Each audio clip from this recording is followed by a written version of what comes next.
thầy mà tôi thầy mình là hẹp thầy mà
อิเล็กทรอนิกส์หรือแม้แต่สื่อประชาสัมพันธ์ต่างๆของกระทรวงสาธารณสุขเองนั้นก็มีการรณรงค์และก็ประชาสัมพันธ์ในการนับข่าวในเรื่องของการทานอาหารในแต่ละมื้อในแต่ละวันนะครับให้ได้รับปริมาณเพียงพอกับน้ำหนักสัดส่วนในรูปร่างที่เหมาะสมและก็สวยงามเพื่อสุขภาพที่ดีของเราทุกคนนะครับขณะนี้ท่านสมศักดิ์เทพสุทินได้ถือโอกาสนี้นะครับก่อนที่จะได้เริ่มเข้าสู่พิธีเปิดโครงการรวมๆแล้ว10 กว่านาทีครับต้องขอบคุณท่านเป็นอย่างสูงเลยครับที่ได้ร่วมพบปะทักทายกับคณะผู้บริหารจากกระทรวงสาธารณสุขและจะได้พบปะทักทายกับพระภิกษุสงฆ์สามเณรที่ได้เข้าร่วมในโครงการพิธีเปิดซึ่งในวันนี้ครับมีพระภิกษุสงฆ์สามเณรรวมแล้ว80 กว่ารูปนะครับและคารวะ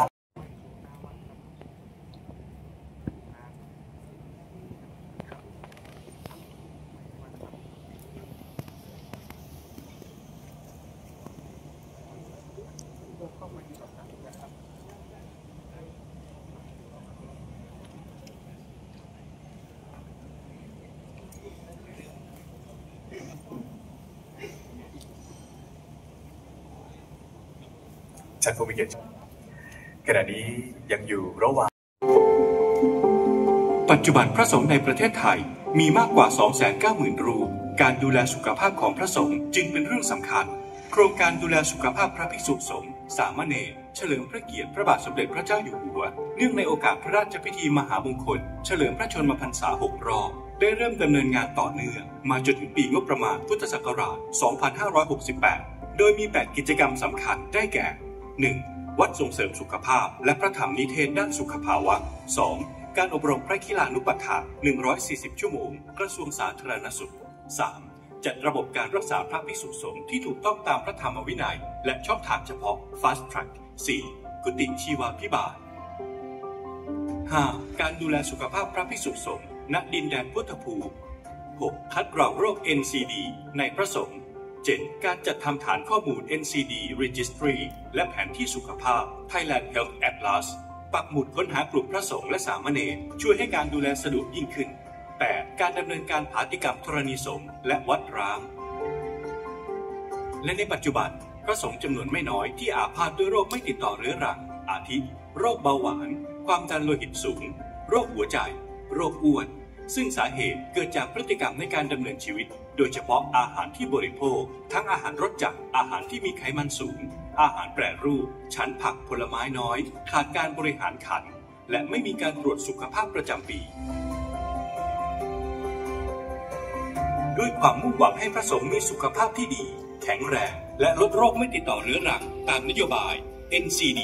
คนไทยห่างไกลโรคและภัยสุขภาพของกระทรวงสาธารณสุขโดยได้ขับเคลื่อนกิจกรรมการส่งเสริมป้องกันโรคไม่ติดต่อเรื้อรัง NCD อย่างเป็นระบบ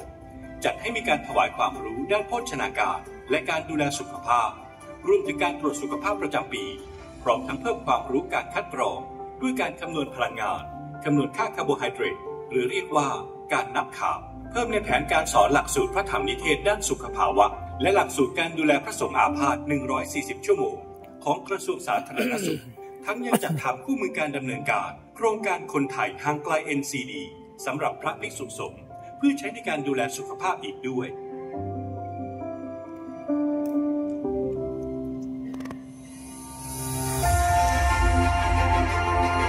นอกจากนี้ยังริเริ่มโครงการโรงเรียนเบาหวานคณารามด้วยความร่วมมือระหว่างคณะสงฆ์หน่วยงานสาธารณสุขและภาคีเครือข่ายในพื้นที่ให้วัดเป็นศูนย์กลางการเรียนรู้ดำเนินกิจกรรมส่งเสริมสุขภาพและป้องกันโรคเบาหวานโดยจัดอบรมครูจิตอาสาแกนนำและประชาชนในชุมชนให้ความรู้ในการดูแลตนเองอาทิการตรวจคัดกรองส่งเสริมการออกกำลังกายและจัดการด้านโภชนาการโดยมุ่งขยายผลไปยังวัดทั่วประเทศในอนาคต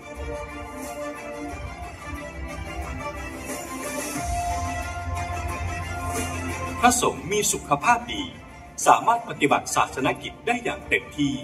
เป็นแบบอย่างการดูแลสุขภาพให้กับประชาชนสุขภาพแข็งแรงชุมชนห่างไกลโรคไม่ติดต่อเรื้อรังสังคมไทยมีความสุขอย่างยั่งยืน